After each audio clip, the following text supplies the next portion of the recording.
¿Sí? Listo, ya está grabándose. Creo que tienen que pasar la lista.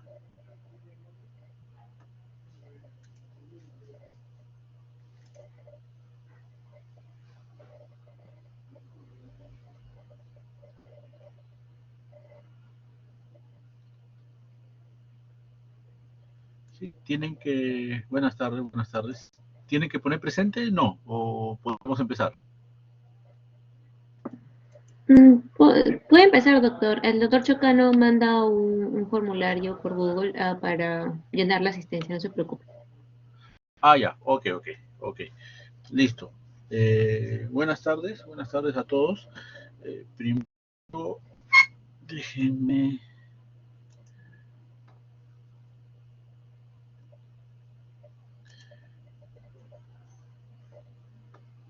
Primero voy a... Aquí está.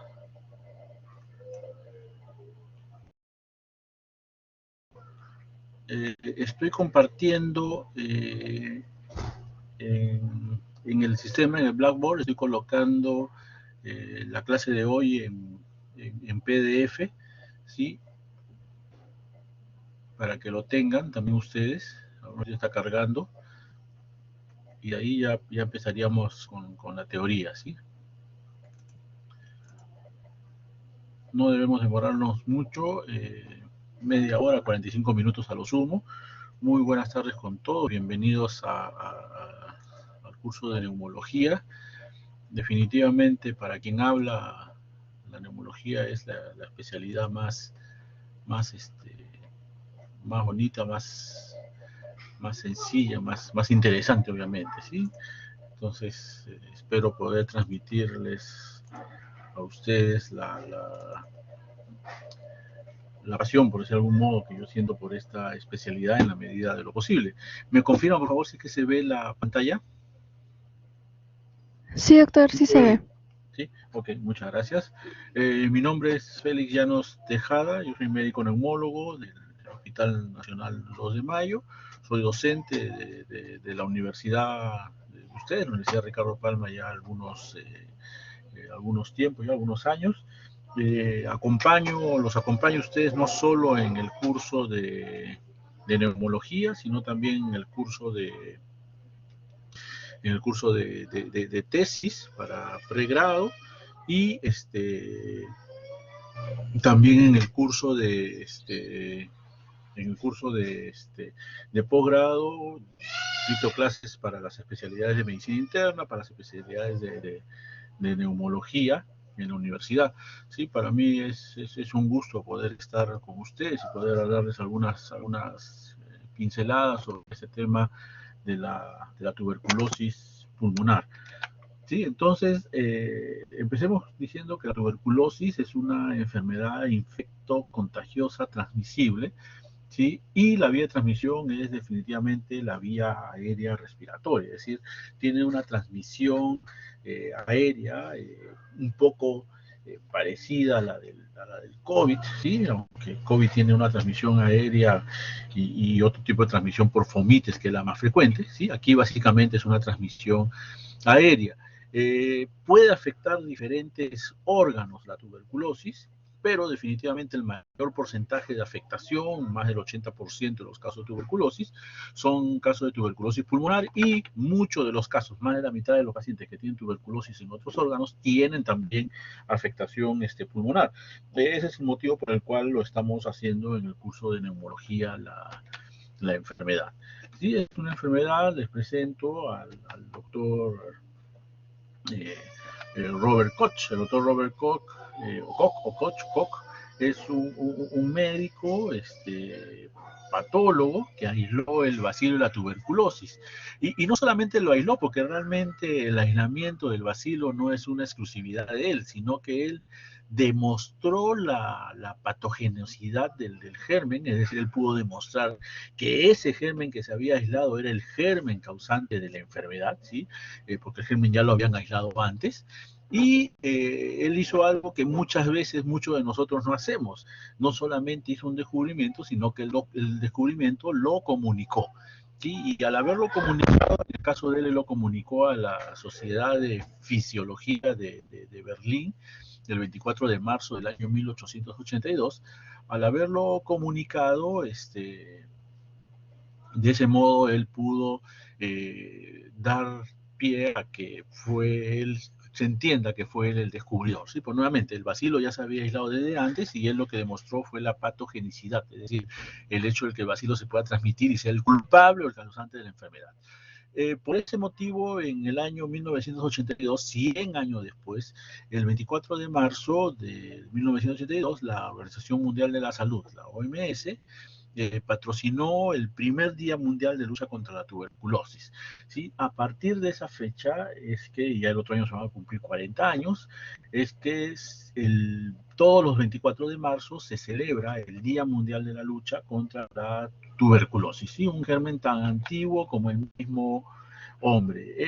Es una enfermedad que afecta a más de 10 millones de personas por año, 10 millones nuevas de personas por año, más o menos produce 1.3 a 1.5 millones de muertes por año. Sí, a pesar de estar en una pandemia como ha sido el COVID, no ha sido causante de tanta mortalidad. ¿Sí? La tuberculosis es, hasta antes del COVID, la primera causa de mortalidad causada por un agente infeccioso. ¿Sí? Y vuelvo a decir hasta antes del COVID, porque después del COVID no se ha hecho el análisis respectivo respecto a la mortalidad de tuberculosis o de otros agentes infecciosos. ¿Sí? Lo que sí sabemos es que la tuberculosis es causante de más de 500.000 de muertes en personas que tienen el VIH y es la causa principal de muerte de tipo infeccioso o no infeccioso en personas con VIH, ¿sí? Tanto infeccioso como no infeccioso. Más o menos de los 10,5 millones al año nuevo de casos de tuberculosis, se reportan más de 500,000 de casos nuevos de resistencia, lo vamos a ver más adelante, y se propone una estrategia, o se proponía una estrategia de fin de la tuberculosis de la OMS para el periodo 2016-2035, la cual se dividió en quinquenios. El primer quinquenio era 2016 hasta el 2020, y ese quinquenio se ha visto afectado, tanto esta estrategia a fin de tuberculosis, que todo es un marco de estrategia que posiblemente lo vean en la parte de tratamiento. La estrategia se ha visto afectado por el efecto del COVID. ¿Sí? De todo lo que he mencionado, puntos a recordar: primera causa mundial de mortalidad causada por un agente infeccioso y causa principal de muerte en las personas infectadas por el VIH. ¿Sí? Los dos puntos que hay que recordar de esa diapositiva. Como les decía hace un momento, es una enfermedad tan antigua como el mismo hombre. ¿Sí? Entonces, aproximadamente hacia el año... esta es una foto de una momia de la cultura Ica, de 700 años después de Cristo, de hace más de 1500 años, ¿sí? En donde se ha podido aislar genéticamente presencia de bacilos de alcohol ácido resistente. Por lo tanto, este niño aparentemente tenía, no se sabe si falleció pero sí tenía tuberculosis vertebral, lo que nosotros denominamos el mal de Pot, ¿no? Y este es un caso de un niño peruano, ¿verdad? Por lo tanto, la tuberculosis no es que lo hayan traído los españoles. No sé si, disculpe, si hay alguna pregunta, porque yo escucho que está sonando el mensaje y no lo puedo ver porque estoy con pantalla completa. No sé si hay alguna pregunta, por favor. No, doctor, es nuestro link de asistencia, no se preocupe. Ah, ya, ok. Listo. Entonces, ¿qué tenemos en el Perú? Para el año 2018, el Perú trabaja, o mejor dicho, los reportes de tuberculosis, no solamente en el Perú, sino en el mundo, trabaja con un año de anterioridad. ¿Sí? Claro, usted me dirá 2018, corresponde a 2019. Sí, lo que ocurre es que lo del 2019 que debió haber salido como Perú en el 2020, y lo del 2020 que ya debió haber salido como 2021, por cuestiones de COVID no han sido actualizadas al momento, por lo menos. ¿Sí? Hay alguna bibliografía, hay algunos datos actualizados que los voy a presentar, pero no todo está muy actualizado por una cuestión de pandemia. ¿Sí? En el Perú se estima una población de más de 32 millones de peruanos, ¿sí? Y se estima que 1 de cada 4 paciente está infectado, 1 de cada 4 peruanos está infectado por tuberculosis. Es decir, si nos hacemos PPD, vamos a ver más adelante, 1 de cada 4 o más o menos 25 de cada 100 va a salir PPD positivo. ¿Sí? Y lo otro que más o menos nosotros sabemos es que 1 de cada 1000 peruanos está enfermo por tuberculosis, es decir, tiene la enfermedad de tuberculosis. ¿Sí? Entonces, sobre 32 millones de peruanos, nosotros más o menos tenemos 32.000 casos de tuberculosis en total, habiendo priorización en 12 regiones, que son las regiones donde se concentra la tuberculosis, a la cabeza, Lima y Callao, que concentran casi el 60% de los casos de tuberculosis, el 80% de los casos de tuberculosis MDR y casi el 90% de los casos de tuberculosis XDR. Otras regiones comprometidas o priorizadas que concentran buena carga de tuberculosis son La Libertad, Lambayeque, Madre de Dios, Ucayali, Loreto, Tacna, Ica, Moquegua, Arequipa y Cusco. Si se dan cuenta, es casi toda nuestra costa y un poco de nuestra selva. Por año se estima que hay más de 28.000 casos de tuberculosis nuevos. De esos, más de 16.000 son BK positivos, que son las formas que contagian, que son las formas que nos dan el dolor de cabeza. Más o menos 10%, 1.600 son casos de MDR y aproximadamente 100 pacientes por año son casos de XDR en el Perú. Para el año 2019, nuestra morbilidad de tuberculosis nos hablaba de 32.970 casos, de los cuales el 70% lo manejaba el Ministerio de Salud. Por subsector vemos como el MINSA es el que más suma para lo que es casos nuevos de tuberculosis, más que salud, y algo que ha sumado es el INPE, ¿verdad? Ustedes se dan cuenta que para el año 2018 los casos del INPE incrementaron casi el doble, un poquito menos, 75% más o menos. ¿Eso por qué se debió? Porque en el INPE empezaron a hacer algo que no se había hecho nunca antes. Antes del 2018, específicamente antes del 2015, uno esperaba que los casos de tuberculosis aparecieran. ¿Sí? A partir del año 2015 se decide buscar los casos de tuberculosis en los penales. Y a partir del año 2018 ya no solamente se busca, sino que se crean mecanismos como tomar radiografía o pruebas moleculares, que lo vamos a ver más adelante, GeneSpert, para la búsqueda de casos. Por eso el número de casos empieza a incrementar progresivamente desde el año 2015. ¿Sí? Nuevamente, antes del 2015 simplemente esperaban que el paciente llegara nada más. ¿Sí? A partir del año 2015 empiezan a buscar. ¿Y cómo está la tuberculosis por lo que se conoce como etapas de vida? Pues bien, la tuberculosis es una enfermedad que afecta mayoritariamente, más del 70%, jóvenes y adultos, es decir, población económicamente activa. No es una constante que afecte a los niños, ¿sí? Sin embargo, ustedes se dan cuenta, del 2013 hasta el 2018, los niños se han mantenido constante y con una disminución de casos de tuberculosis en adolescentes. Lo que se ha habido es un incremento de casos de tuberculosis en los pacientes o en las personas adultas mayores, algo que amerita un estudio, ¿no? para poder evaluar algunos factores al respecto, ¿no? Factores de riesgo al respecto. Sin embargo, la gran mayoría, casi 70%, 75% son jóvenes y adultos, lo que quiere adulto joven y adulto, ¿no? Lo que quiere decir que afecta básicamente a población económicamente activa esta enfermedad. Nuevamente, disculpen, esto es hasta el 2018, 2019, 2020 no ha habido reporte, 2020 esto sí va a variar bastante. El gran problema del 2020 es que podríamos considerarlo como un año no habido. ¿Sí? No hay muchos datos, no hay mucha casuística, todo secundario a la pandemia del COVID. Los casos de tuberculosis en nuestro medio han ido bajando progresivamente desde la década del 90 hasta ahora. Este gráfico es hasta el 2019, si ustedes se dan cuenta.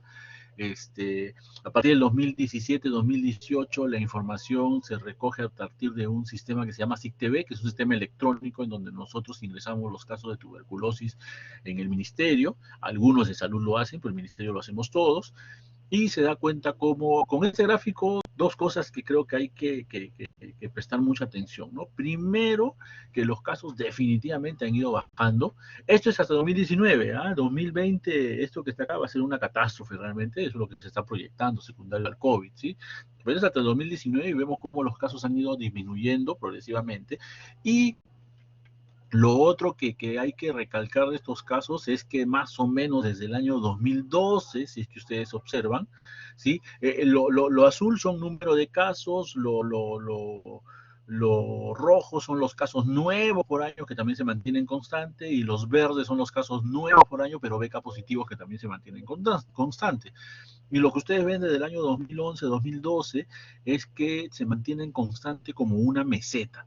¿Ok? Y eso es algo que nos llama mucho a reflexionar con respecto al control de la tuberculosis. Y el control de la tuberculosis no es una exclusividad del sistema de salud. Sí, yo personalmente siempre he opinado que el control de la tuberculosis debe ser visto como un problema multidimensional, multifactorial, con marcados determinantes sociales que hay que evaluar y conocer, ¿no? Entonces, mientras no resolvamos estos determinantes sociales, no vamos a mejorar los casos de tuberculosis. Llámense determinantes sociales, factores socioeconómicos como hacinamiento, bajo sueldo, pobre alimentación, entre otras, ¿sí? Ahora, pacientes con VIH y tuberculosis, ¿cómo estamos? Es para el 2019, lo que se ve es que el tamizaje ha ido incrementando. ¿Qué significa el tamizaje? El tamizaje de VIH en pacientes con tuberculosis significa que todo paciente con tuberculosis, todo paciente con tuberculosis debe tener una prueba de VIH para descartar VIH-Sida, ¿sí? ¿Y qué cosa es lo que nosotros hemos visto con el tiempo? Lo que hemos visto con el tiempo es que el porcentaje de pacientes con tuberculosis a los que se les oferta el servicio de despistaje o tamizaje de VIH ha ido incrementando año tras año, ¿no? Lo que es bueno porque una cosa es tratar tuberculosis en un paciente inmunocomprometido por el VIH y otra cosa es tratar pacientes con tuberculosis sin el VIH, ¿no? Entonces, vale la pena hacer este tamizaje, esta es una responsabilidad exclusiva del establecimiento de salud. Y cuando uno empieza a hacer el despistaje de VIH, resulta que los casos de tuberculosis y VIH con infección empiezan a incrementar, ¿sí? Este es el cuadro anterior que habíamos visto y ustedes se dan cuenta cómo a partir del 2014, 2015 los casos empiezan a incrementarse el despistaje. Es decir, empiezo a buscar más. 2014, 2015. ¿Qué cosa ocurre cuando empiezo a hacer más despistaje? Ustedes se dan cuenta, 2014, 2015 los casos empiezan a incrementar. ¿Sí? ¿Qué significa esto? Que si yo busco voy a encontrar. ¿Sí? Antes, especialmente antes del 2005, yo no buscaba. ¿A quién le hacíamos descarte de VIH? Aquel paciente que tenía factores de riesgo para VIH. Llámese pacientes que hayan tenido presencia de neumocistosis o pacientes con buget oral, candidiasis oral o pacientes con que eran con conducta sexual homosexual. ¿Sí? En ellos hacía despistaje VIH, en los demás teóricamente no. A partir del año 2012, 2013 es que se empieza a obligar a hacer despistaje. A partir del año 2014 vemos un incremento de eso hasta el momento. Y eso ha llevado consigo que haya más cantidad de casos de coinfección TB-VIH. ¿Sí? Nuevamente, si yo busco, voy a encontrar. Lo mismo aplica para diabetes. ¿Sí? TB diabetes es algo muy importante porque para manejar un paciente con tuberculosis que tiene diabetes debemos de manejar a la vez la diabetes. ¿Qué cosa es lo que nosotros vemos con estos gráficos? Lo que vemos es que a partir del año 2015-2016 el tamizaje de diabetes empieza a incrementarse. ¿Qué significa tamizaje de diabetes en paciente con VIH? Perdón, en paciente con tuberculosis significa que todo paciente con tuberculosis mayor de 40 años, ¿sí? Mayor de 40 años, le tenemos que hacer un despistaje, un tamizaje de diabetes, ¿sí? Como con pedirle prueba de glicemia. ¿Ok? Eso es lo que manda la norma técnica. Entonces, nosotros estamos incrementando nuestra búsqueda de diabetes en pacientes con tuberculosis. Nuevamente, al igual que con VIH, más busco, más encuentro. Miren ustedes, hasta el año 2014, 2015 se hablaba que solo un 5% de las personas que tienen tuberculosis tienen diabetes. A partir del año 2015, que se empezó con una búsqueda intensiva, casi obligatoria, que es lo que hemos tenido, que para el 2019 tenemos 10% de comorbilidad. Nos venimos preocupando por TB VIH, cosa que no está mal, pero no nos hemos preocupado de manera adecuada de TB diabetes, ¿no? Entonces nosotros deberíamos apuntar a eso. Es mucho más frecuente TB diabetes que TB VIH. Entonces la comorbilidad TB diabetes es más frecuente que la coinfección, son dos infecciones, TB VIH, ¿no? Y por lo tanto tenemos que buscar en nuestros pacientes, ¿no? Nuevamente, esto se traduce en más busco, posiblemente más encuentre. La etiología de la tuberculosis es, como todos nosotros sabemos, el complejo Mycobacterium tuberculosis. Este complejo Mycobacterium tuberculosis incluye, por si acaso, una serie de micobacterias, por eso le llaman complejo. ¿Cuáles son esas micobacterias? Son la Mycobacterium tuberculosis, la bovis, la africanum y la microtis. ¿Sí? Estas 4 micobacterios forman parte del complejo Mycobacterium tuberculosis.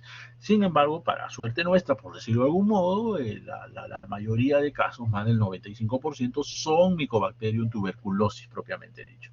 El Mycobacterium tuberculosis es un bacilo ácido alcohol resistente, que también es resistente al frío, a la congelación, a la desecación, muy sensible al calor, a la luz solar y a la radiación ultravioleta, por lo tanto, abrir puertas y ventanas, ¿verdad? Abrir ventanas y cortinas para que entre el sol, para que entre el aire, para que el bacilo se muera. Es un aerobio estricto, por lo tanto depende de oxígeno y pH. Tiene un comportamiento polivalente según el medio donde se encuentre, pero lo que sí es muy cierto es que tiene una capacidad muy lenta de división. ¿Sí? Si está con mucho oxígeno alrededor, se reproduce rápido, pero si está con poco oxígeno, la división o la reproducción de la bacteria es muy lenta. Este complejo Mycobacterium tuberculosis hay que diferenciarlo de las denominadas micobacterias ambientales o micobacterias atípicas, ¿sí? Que son otro tipo de gérmenes. ¿Cómo se transmite la enfermedad? Para transmitir la enfermedad necesito 3 cosas, y ahí están los números bien graficados. 1, necesito un paciente enfermo, pero un paciente enfermo que también tenga una cavidad que tenga que ser bacilífero, ¿sí? Y que tenga tos y que bote el bacilo por el aire. Primero. Lo segundo que necesito es un ambiente poco ventilado para que el bacilo, el germen, esté dando vueltas en el aire.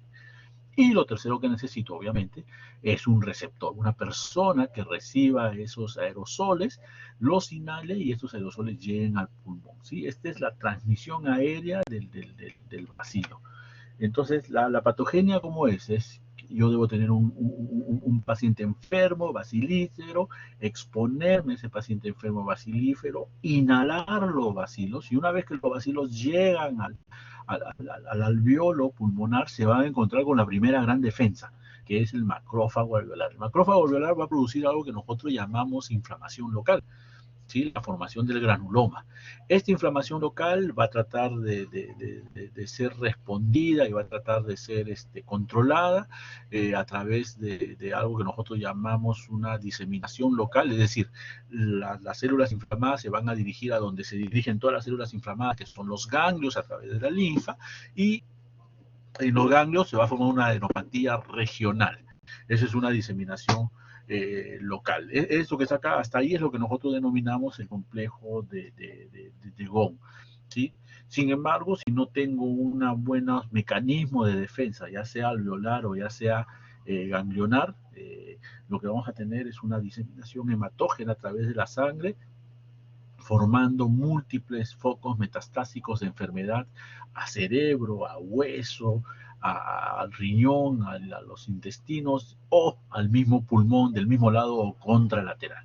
¿Sí? Entonces, esa es la patogenia de la enfermedad.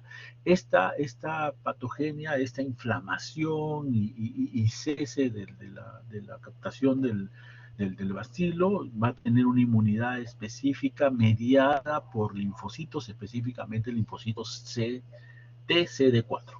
¿No? Entonces, cualquier enfermedad o cualquier entidad en donde haya una disminución o mala acción, mal proceder de los linfocitos TCD4, como por ejemplo el VIH, se va a traducir en que yo voy a tener mayor riesgo de muerte. ¿Cuál es el problema de la diabetes? Sí, como un paréntesis aparte, el problema en los pacientes con diabetes es que cuando la diabetes está mal controlada, por culpa o secundario a la hiperglicemia, hay una mala respuesta de los macrófagos alveolares, ¿no? Y por ese motivo es que estos pacientes también hacen más riesgo de hacer tuberculosis.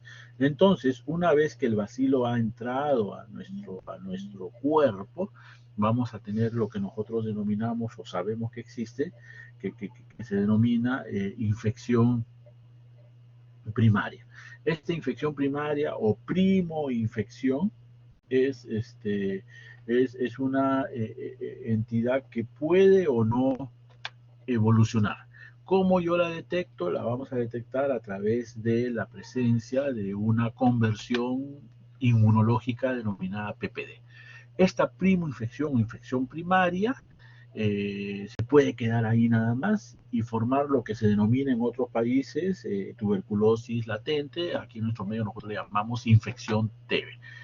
También puede progresar esta infección primaria dependiendo cómo esté nuestro organismo, algo que se denomina tuberculosis primaria progresiva. Eso generalmente es más frecuente en niños, pero también lo vamos a ver, por ejemplo, en pacientes o en personas con VIH y en personas con diabetes.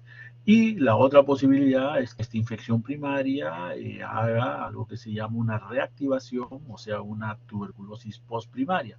Eso lo vamos a encontrar, por ejemplo, en personas, generalmente personas diabéticas o en adultos mayores. Sí, entonces, ¿qué cosa es una tuberculosis primaria? Es la ocurrencia de enfermedad que se va a caracterizar generalmente por estar en bases pulmonares, mientras que la tuberculosis postprimaria es una reactivación de enfermedad secundaria a un mecanismo de defensa alterado, y esto lo vamos a encontrar, esto lo vamos a delimitar como una tuberculosis que se va a encontrar en los ápices pulmonares con presencia de cavidades. La tuberculosis primaria en las bases, generalmente neumonía tuberculosa en las bases pulmonares, la postprimaria en los ápices, generalmente cavitada, ¿no? La tuberculosis primaria progresiva y la tuberculosis postprimaria, ambas son enfermedades, obviamente, ¿no? Ahora, existe la posibilidad de que yo tenga una infección secundaria, es decir, ya tuve una tuberculosis, me curé y me vuelvo a enfermar. Esa es una reinfección, ¿sí? Y generalmente eso ocurre en personas expuestas a pacientes con tuberculosis de manera consecutiva, ¿no? Y esto también es una enfermedad, ¿no? Entonces, la enfermedad tuberculosis puede ser primaria progresiva, reactivación o tuberculosis postprimaria y reinfección o tuberculosis secundaria. La infección primaria o primoinfección yo la voy a detectar con la conversión del PPD. Entonces, ¿qué cosa es el PPD? El PPD es un mecanismo de defensa, o mejor dicho, representa un mecanismo de defensa a través de una patogenia de reacción de hipersensibilidad retardada. Hay una respuesta inespecífica donde el Mycobacterium destruye macrófagos no activados y a las células epiteliales, produciendo zonas de necrosis.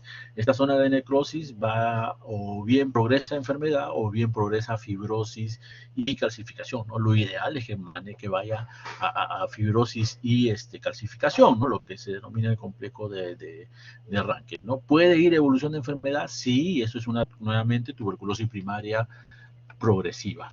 Esta también vamos a tener una inmunidad específica celular, donde lo que va a haber es una activación de macrófagos mediado por linfocitos T y va a haber una transmisión de información que va a ser capaz de destruir y fagocitar a los bacilos formando fibrosis y calcificaciones. Y esto es lo que nosotros normalmente como personas sanas vamos a terminar haciendo, ¿no? El macrófago se va a activar, el linfocito lo va a activar y se va a formar el granuloma, ¿sí? Que va a atender a la fibrosis y la calcificación o al complejo de Rankin. Ambas respuestas, la inmunidad específica celular y la reacción de hipersensibilidad retardada, sí, puede inhibir a los bacilos, pero el equilibrio de ambos es lo que va a determinar la forma e intensidad como se va a desarrollar la tuberculosis. Realmente lo ideal es que nuestra respuesta celular específica y nuestra reacción de hipersensibilidad como una respuesta inespecífica de antígenos sea adecuada, ¿no?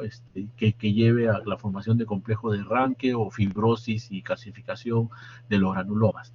Eso es lo ideal, eso es lo que no va a ocurrir, por ejemplo, en personas con VIH y en personas con diabetes. Entonces, ¿cómo vamos a realizar el diagnóstico de la enfermedad? A través de 5 considerandos que son muy importantes, ¿sí? El parámetro clínico, el radiológico, el epidemiológico, el bacteriológico, que es el gold estándar, y el inmunológico.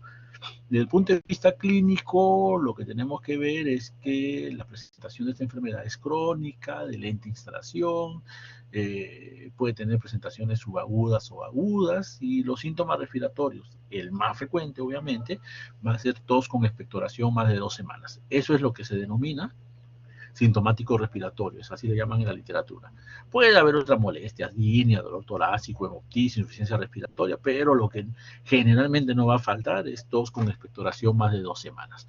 Pueden haber síntomas generales, fiebre, diaforesis, pérdida de peso, hiporexia, astenia, o pueden haber síntomas extrapulmonares, especialmente en aquellos casos en donde hay un órgano afectado fuera del pulmón, ¿sí? Y eso que está ahí es lo que nosotros debemos evaluar. El diagnóstico epidemiológico lo vamos a basar en los contactos intra o extradomiciliario. ¿Qué es un contacto intradomiciliario? La persona que vive con usted, ¿verdad? Su padre, su madre, su pareja, ese es un contacto intradomiciliario. ¿Qué es un contacto extradomiciliario? Aquella persona que comparte con uno algún tiempo ya establecido, que más o menos se calcula en que debe ser más de 6 horas al día. En otras palabras, cuando estamos en los hospitales, por ejemplo, nosotros tenemos muchos contactos extradomiciliarios, ¿sí? Esa es la definición. Ese es un trabajo de algunas situaciones clínicas, desde el punto de vista epidemiológico también, que nos va a llevar a desarrollar tuberculosis. Nótese que el riesgo relativo más alto lo tienen los pacientes con VIH-Sida. Sin embargo, los pacientes con diabetes tienen uno de los riesgos más bajos, de 2 a 4, pero son tan frecuentes los diabetes, mucho más que los VIH, que casi hacen que la comorbilidad sea tan frecuente como la coinfección. ¿Sí? Otros riesgos es silicosis, derivación gastrointestinal, trasplante, básicamente por el estado inmunosupresor, aquellas personas con carcinomas o cáncer, personas con hemodiálisis o gastrectomía, ¿no? Pero los dos más importantes por frecuencia son la coinfección TB-VIH y la comorbilidad TB-diabetes. Desde el punto de vista radiológico, nosotros lo que vamos a ver es lo clásico, lesiones parenquimales con mayor frecuencia en lóbulos, segmentos apicales y posteriores de los lóbulos superiores, es decir, arriba, pero puede estar en cualquier localización, puede haber o no derrame pleural, que no es algo tan infrecuente, pero tampoco no es lo más frecuente. Lo que yo quiero que se lleven de esta diapositiva son 2 cosas.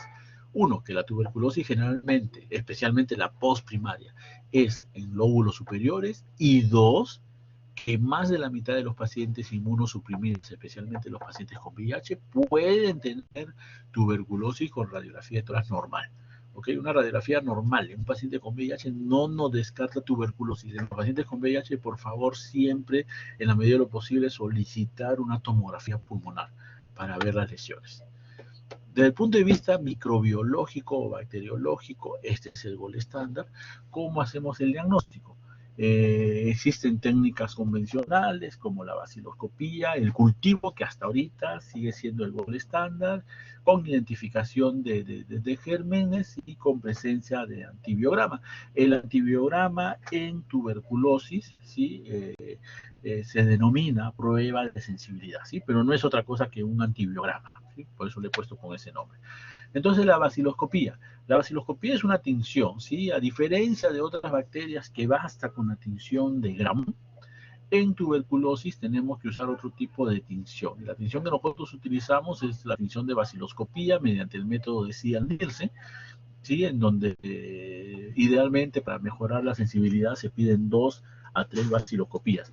Pedir una es muy poco, la sensibilidad es muy baja. Pedir más de 3, 4, 5, 6, 7, 8, 9, 10, de verdad ya no tiene ningún sentido. 2 o 3 máximo suficiente para nuestro diagnóstico de tuberculosis. Si sigue siendo negativa, ya tenemos que buscar otros diagnósticos diferenciales. Ahora bien, en la baciloscopía se informa de diferentes formas. Si es que no se encuentra ningún bacilo en 100 campos, yo lo voy a informar como negativo. Como pausi bacilar lo voy a informar si es que solamente en total de 100 campos que he visto entre 1 y 9 bacilos. ¿Sí? En 100 he contado, no he contado más de 9 bacilos. A ese le denominamos pausi bacilar. Si es que yo observo un bacilo en cada campo que observo, en 100 campos, eso le vamos a denominar una cruz. Si es que yo estoy viendo un campo y veo más de un bacilo, de 1 a 10, ya no necesito mirar 100 campos, vas a mirar 50 nada más. Y si en los 50 encuentro de 1 a 10, a eso le denominamos 2 cruces. Si es que veo más de 10 bacilos en un campo, 15, 20, 18, ya no necesito mirar ni 100 ni 50 campos, basta con mirar 20 campos. Y si en los 20 voy a observar más de 10 bacilos, a ese le vamos a denominar BK positivo 3 cruces. Por lo tanto, la positividad, considerando el pausi bacilar como positivo, depende del número de bacilos observados en el microscopio. Por lo tanto, es operador dependiente, ¿sí? Puede ser que yo no vea ningún bacilo y un experto vea 3 cruces, ¿sí? Entonces es operador dependiente. No solamente depende de eso, también va a depender de la carga bacilar, o sea, cuántos bacilos expulsa el paciente. No es lo mismo un paciente en tratamientos 2 meses que un paciente, por ejemplo, sin tratamiento, con lesión cavitada y que está mal desde hace 2 meses o 3 meses. Sí, ese posiblemente tenga más bacilos como carga bacilar. En el ministerio hace un tiempo propusimos un manejo de enfoque del paciente al cual le hacemos beca de esputo, asintomático respiratorio. ¿Sí? Y el sintomático respiratorio, la positividad para que ingrese a tuberculosis básicamente lo va a ver en el 5%. ¿Qué quiere decir eso? Que de 100 personas sintomáticas respiratorias, solamente 5 van a ser pacientes con tuberculosis. 95 van a ser pacientes que van a entrar dentro de lo que en el ministerio nosotros denominamos una enfermedad respiratoria crónica no infecciosa, ¿sí? Entonces, algo para también considerar, ¿sí? No todos los sintomáticos respiratorios son pacientes con tuberculosis. La gran mayoría son pacientes con enfermedades respiratorias crónicas no infecciosas. ¿Cuáles son las enfermedades respiratorias crónicas no infecciosas? Básicamente asma, EPOC, fibrosis pulmonar, bronquiectasia. ¿Sí? Para tenerlo en cuenta. Asma, EPOC, fibrosis pulmonar, bronquiectasia.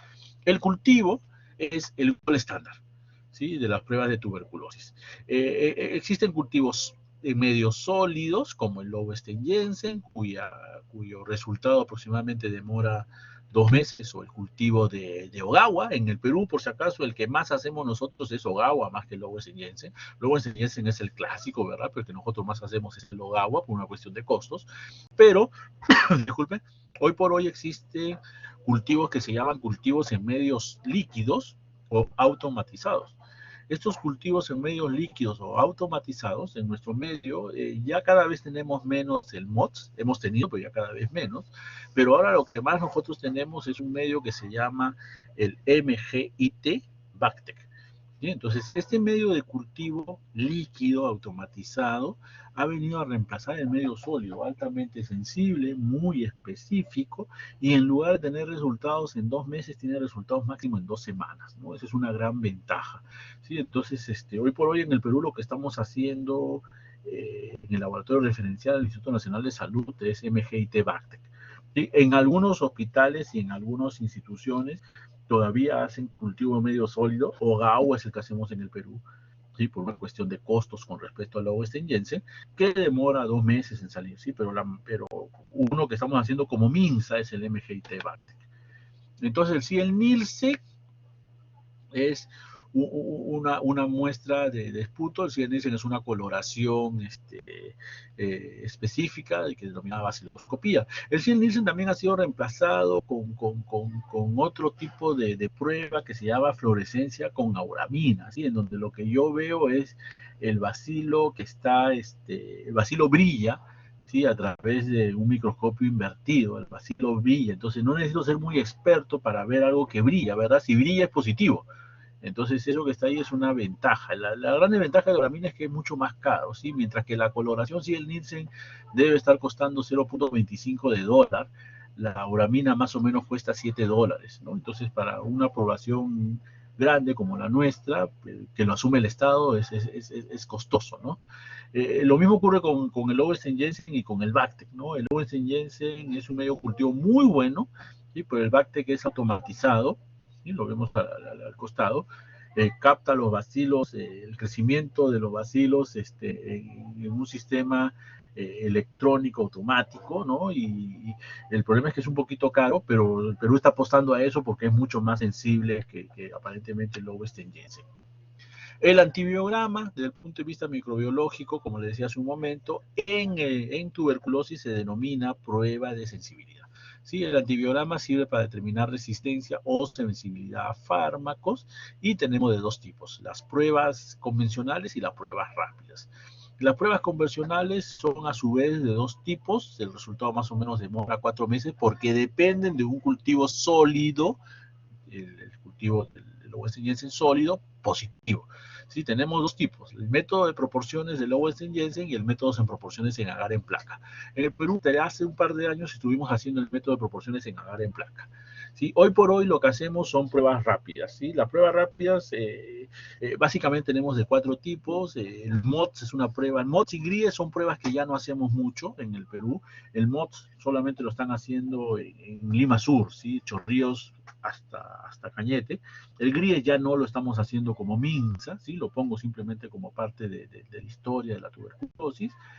El MGIT es lo que hacemos ahora, ¿sí? Una prueba rápida del MGIT cuyo resultado de prueba de sensibilidad sale a la par que sale el cultivo líquido.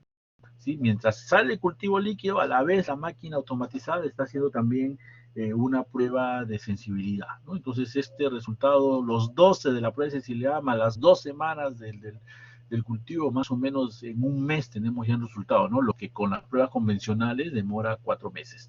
Hoy por hoy la prueba MGIT es nuestro gol estándar como país, por si acaso. Ya no estamos haciendo método de proporciones, nosotros ahora hacemos pruebas MGIT. Y existe otra prueba rápidas de antibiograma que son a través de sondas de ADN.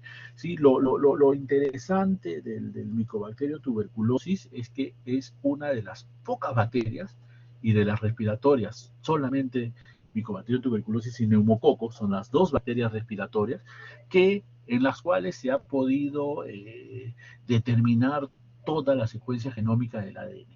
Una vez que yo he determinado toda la secuencia genómica del ADN, puedo determinar a través de mutaciones en el ADN presencia de genes o de mutaciones que me den resistencia a fármacos, ¿sí? Porque esa es la ventaja del Mycobacterium tuberculosis. Toda la resistencia es genéticamente dependiente. Entonces, ante eso yo tengo dos tipos de pruebas en nuestro medio, dos tipos de pruebas moleculares.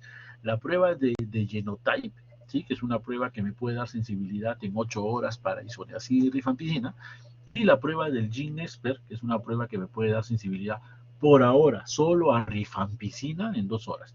Nuevamente, genotype, isoniazida y rifampicina en 8 horas, GeneXpert solo rifampicina en 2 horas. Entonces, resumiendo, el antibiograma, que en tuberculosis se denomina prueba de sensibilidad, en nuestro medio, hoy por hoy estamos haciendo pruebas rápidas. MGIT Bactec es la prueba que nosotros hacemos como país.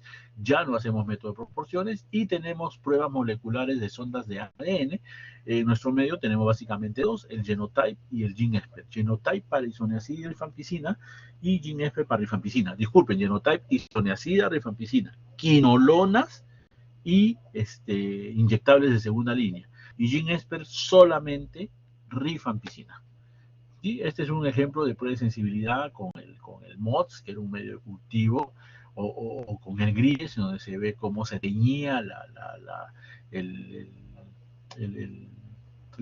no, esto no es pipeta, el tubito reactor, cómo se teñía, ¿verdad? Y eso nos lleva a nuestros diagnósticos, vamos a decir, de sensibilidad, ¿sí? Entonces una tuberculosis pansensible es un caso en donde haya sensibilidad demostrada a los medicamentos de primera línea, ¿sí?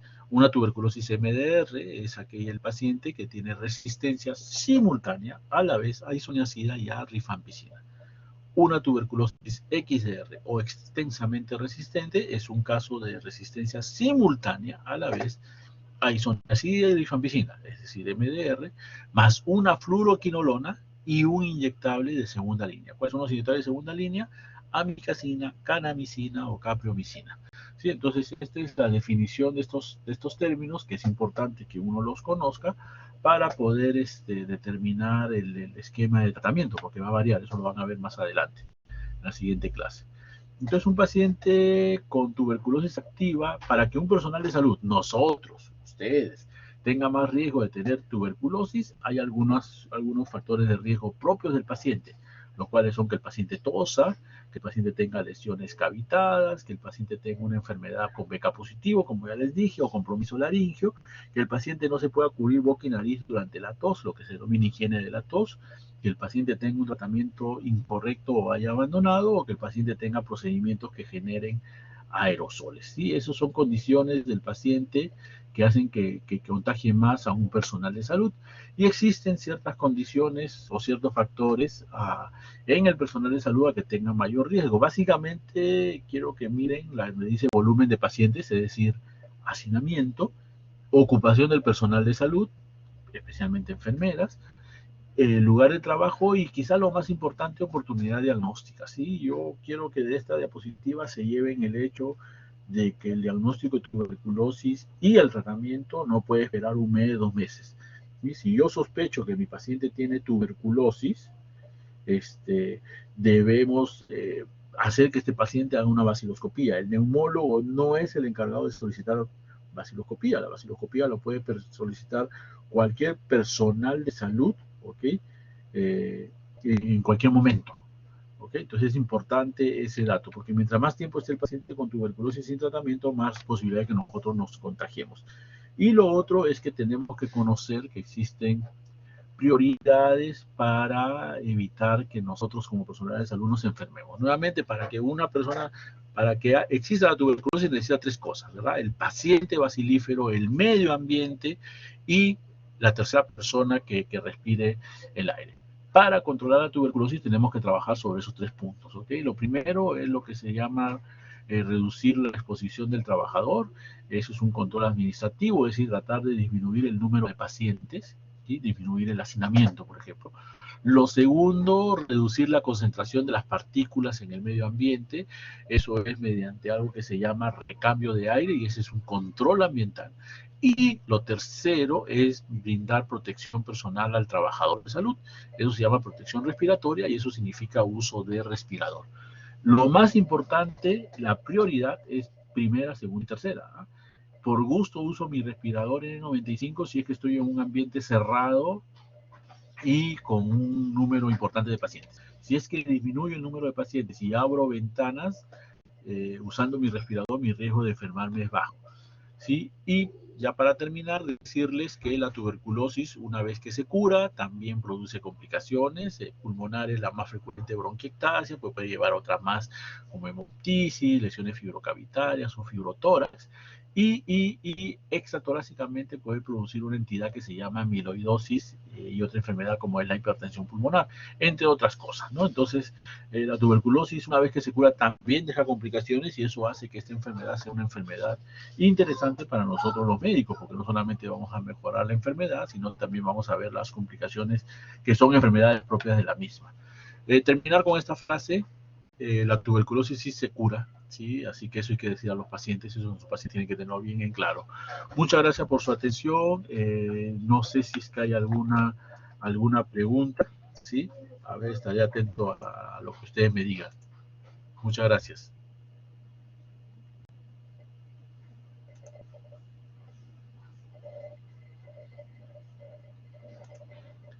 Preguntas, por favor, no sé si hay alguna pregunta.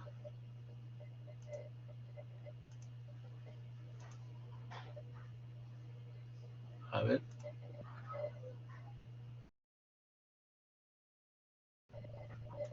¿Alguna pregunta? ¿Algo? ¿Nada? ¿Todo está claro?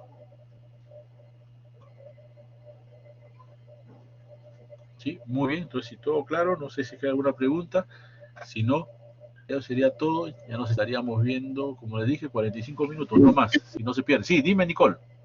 Sí, doctor, disculpe una consulta. Nosotros, por ejemplo, como futuros, digamos, estudiantes o internos, ¿sería recomendable o como personal de salud cada cierto tiempo hacerse una prueba, ya que vamos a estar trabajando en hospitales o ustedes que trabajan en hospitales? Cada recomendable, cada no sé, cada año hacerse Ya, una vaciloscopía o algo así. no, vaciloscopía solamente se debe hacer el sintomático respiratorio. ¿Sí? Si no tienes ninguna molestia, no vale la pena hacerse vaciloscopía. Ahora sí, como personal de salud nos tenemos que hacer algún descarte, ¿verdad? Es parte de lo que se llama el control el control institucional de la tuberculosis.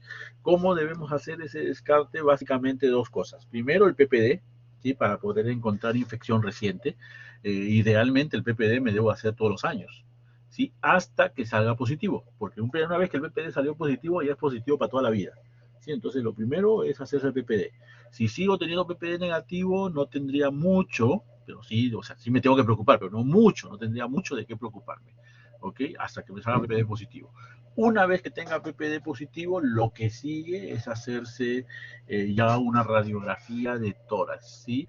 La utilidad de la radiografía de tórax para diagnóstico en pacientes inmunocompetentes, ¿ah? No en inmunodeprimidos, no en VIH, pacientes inmunocompetentes, asintomático es alta. ¿Sí? Se ha demostrado en los penales y nosotros también hemos podido verlo en el hospital. ¿Sí? La radiografía de tórax me permite encontrar lesiones pequeñas en un paciente asintomático. Para que el paciente haga síntomas, especialmente los sintomáticos respiratorios, tos con expectoración con flema, generalmente se requiere un tiempo de enfermedad radiográfico de unos 6 a 9 meses. ¿Sí? La tuberculosis es una enfermedad bien crónica, ¿no? Entonces, como personal de salud, ¿qué debemos hacernos? ¿Qué tienen que hacerse? PPD. ¿Cuánto tiempo? Anual, si es que tienen el PPD negativo. Ya con el PPD positivo, lo que sigue es que el personal de salud se tiene que hacer una radiografía de tórax al año. ¿Ok?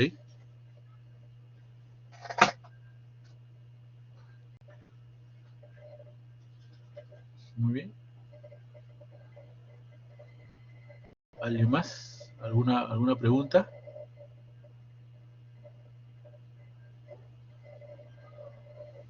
Sí, doctor, una consulta. Sí, dígame. Si ya he tenido No sé quién habla. TBC, el PPD me va a salir positivos. En ese caso sí sería la radiografía de tórax anual, ¿verdad? Claro, no. Ya, eso es diferente. Si yo ya tuve tuberculosis, obviamente, sí, como muy bien tú dices, el PPD me va a salir positivo ya siempre, porque ya tuve la tuberculosis. Entonces, ¿qué tengo que Ujú. hacer? Si yo ya he tenido tuberculosis y he terminado hace menos de 2 años, por norma, lo que se recomienda es un seguimiento por 2 años. Y ese seguimiento es beca mensual durante 6 meses y de ahí un beca de esputo cada 6 meses.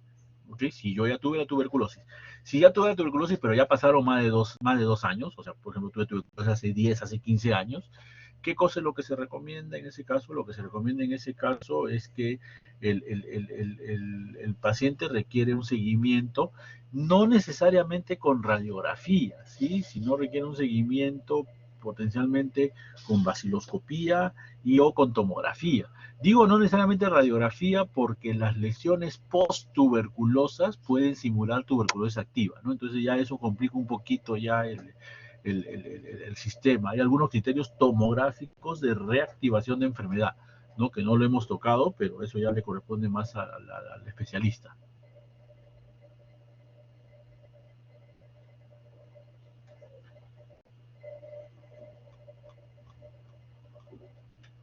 ¿Sí? ¿Alguien más? ¿Alguna pregunta? No sé si con eso te respondí, Andrea. ¿Sí? A ver, Bélgica Valeria. Sí, doctor. Ok. Sí, sí, doctor, buenas tardes. Usted mencionó que cuando ya el paciente tuvo tuberculosis y ya han pasado más de 2 años, como seguimiento se le hace la vaciloscopía, pero aún así esté asintomático porque dijo que se lo hacía cuando tenían síntomas los pacientes. Claro, lo que pasa es que depende del tipo de secuela, ¿sí? La secuela más frecuente de que deja la tuberculosis es bronquiectasia. La bronquiectasia se caracteriza por tener expectoración.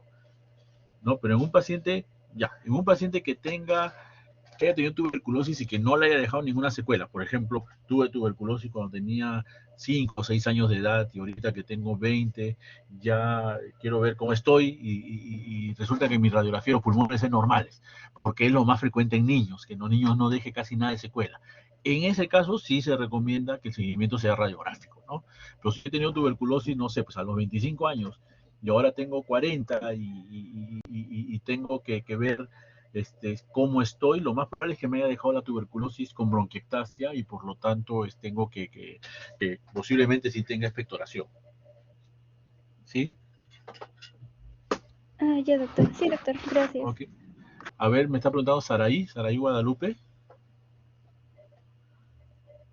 Sí, doctor, buenas tardes.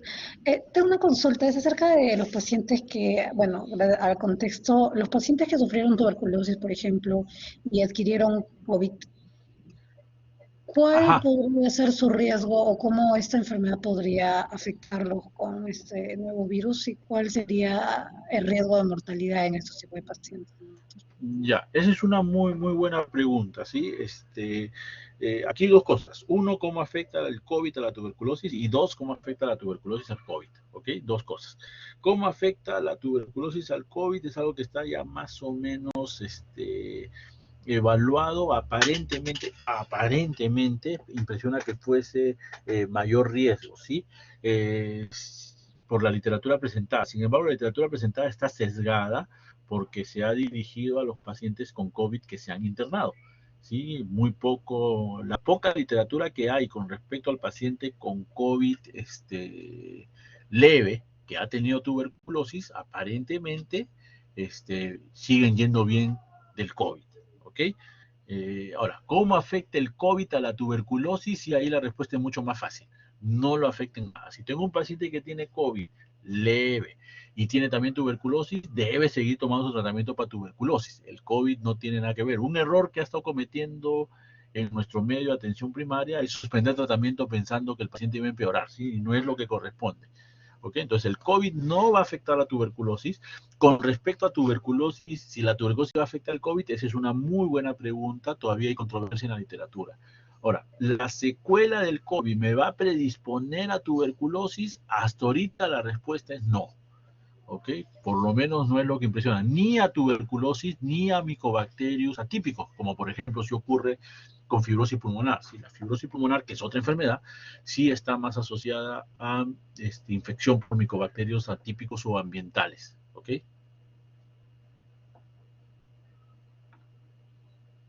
Muchas gracias, doctor. Muy bien. No sé si alguien más tiene alguna pregunta. Nada. Ah, gracias, están diciendo. Ya de nada, es parte de. Muy bien, jóvenes. Si no hay ninguna pregunta, siendo exactamente las 4, creo que ahí quedamos todos. Ok, nos vemos hasta otra nueva oportunidad. ¿Sí? Un gusto. Nos vemos. Hasta luego.